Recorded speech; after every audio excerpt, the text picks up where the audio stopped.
This night's thunderstorm was one of the worst we'd had in a long time.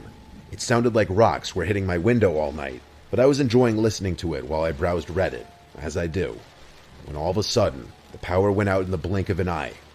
This was kinda creepy, but I didn't really mind, because I had my data and a decent charge on my phone, so I continued browsing.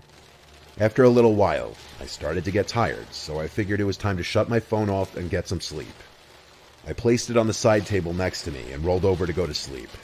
I guess I passed out shortly after because I don't remember anything in between the rain hammering at my window and the eerie silence of a soft wind outside.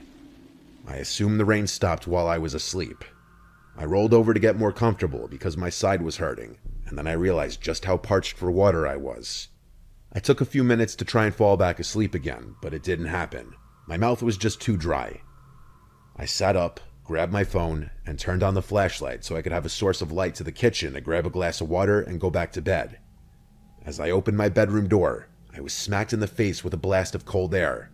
It was freezing in the living room. I quickly threw on a sweater and continued to the kitchen. As I was nearing it, I could hear the wind becoming louder and the temperature become colder. I reached the kitchen and walked in, grabbed a glass from the cupboard, and started to fill it with water from the tap. I took a quick glance around the kitchen and noticed something weird. The door to the patio was left open. Naturally, I was weirded out by this and a little scared, thinking of how that could happen. I ended up rationalizing to myself that my grandfather must have left it open earlier that night and just forgot about it. I walked over to the sliding door, glanced over my shoulder out of paranoia, and slid it shut and locked it. I fast walked back to my room just in case. I opened my door and closed it behind me, and then laid back down in bed, my glass of water on my side table and flashlight still in hand. I was able to calm myself down slightly, enough to turn off the flashlight and try to get some shut-eye. Something inside of me wasn't letting me forget the possibility that there might be someone in my house. I got back out of bed again and slid my chair from my desk to my door in an attempt to keep someone out. I then checked the closet again, just in case.